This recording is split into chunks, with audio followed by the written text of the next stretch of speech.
Aujourd'hui, ça va être la formation sur comment on peut tailler avec GEMCAD. Donc, je prends un modèle qui est déjà taillé et je vais le modifier un peu. Donc, premièrement, on remarque que quand on va cliquer avec le bouton de droite sur une facette, on m'offre un menu. Donc, dans ce menu-là, je peux utiliser le point à lequel j'ai cliqué, je peux zoomer, je vois l'angle et l'index, je vois aussi à quelle distance que j'ai du centre en ce moment et l'intercept au niveau du Z. On voit qu'on a nommé cette facette T et naturellement il n'y a pas d'angle vu que c'est 0. Et je peux la déliter, la facette, ou uncut en fin de compte. Là.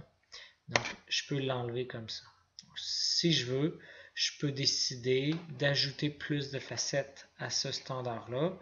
Donc je pourrais décider de faire ça. Là j'ai une symétrie en ce moment de 8. Donc je vais rajouter ici, vous voyez dans le coin en bas, la symétrie de 8. Donc premièrement, déjà remarquez que quand j'ai fait uncut, automatiquement l'index a été placé. C'était l'index de celui que j'ai enlevé.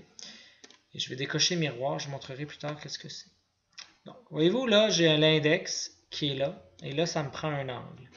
Donc, je pourrais lui dire, ben là, ici, en ce moment, de chaque côté, c'est 26. Donc, je devrais avoir besoin peut-être de 10 degrés. Je vais mettre 10 degrés à l'œil, comme ça. Et j'ai besoin d'un point pour tailler. Donc, j'aimerais ça tailler ici un V qui va venir se joindre à peu près à cet endroit-là. Donc, je vais choisir ce point-là comme le point de jonction. Donc, vous voyez, quand je clique, non pas sur une facette, mais sur une arête, il y a un petit rond rouge qui apparaît. Et là, on peut choisir le point. Donc là, ce qu'il va me faire, il va me faire un angle de 10, l'index 96, vis-à-vis ce point-là, il va le faire 8 fois. Donc, c'est ce qu'il a créé. Donc, si là, je trouve que c'est un peu trop plat, mettons, j'aurais aimé ça que ça soit un peu plus pointu, je vais l'enlever, uncut. Je vais choisir mon point. J'ai mon index automatiquement. Donc, vous voyez, pour tailler, je peux soit choisir l'index, l'angle et un point.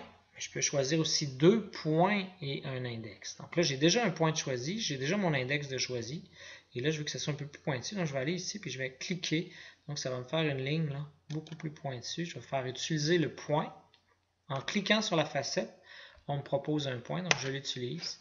Il est allé le rajouter dans la chose en bas. Et là, je peux faire tailler. Bang. Et là, c'est un petit peu plus pointu comme système. Donc, je peux le laisser comme ça si je veux laisser en apex, ou je peux décider de me faire une petite table.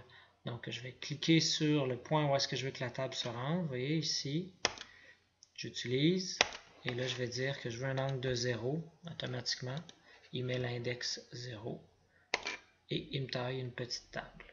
Donc, vous voyez, j'ai modifié comme ça mon affaire. Je peux aussi décider de faire 3 points pour faire ça. Donc, je vais en enlever quelques-uns.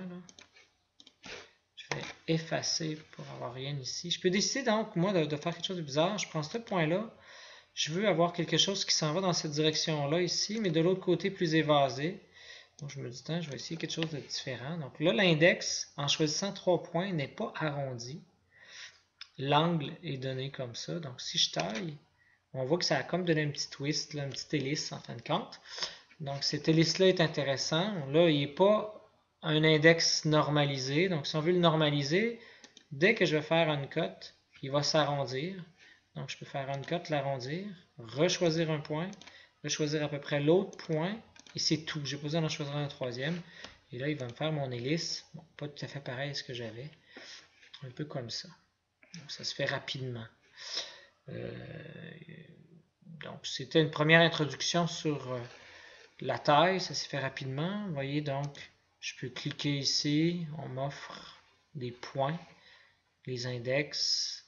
Je peux tailler, enlever, etc. Bon, peut-être juste avant de terminer, je vais vous montrer un petit truc intéressant. C'est ici, vous voyez, il est ajusté à 43 degrés.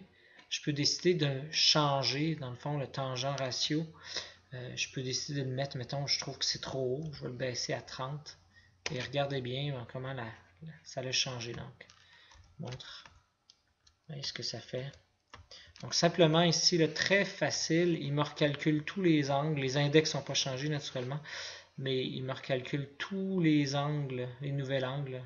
Donc, ça me permet de pouvoir aplatir. Une fois quand on fait une pierre, ça passe pas. On aurait voulu que ça passe, mais ça passe pas. On va écraser, donc on va changer tout ça. Ça va changer un peu la réfraction, mais au moins, on va avoir... on va pas perdre notre pierre. Donc, ceci étant dit, bonne journée.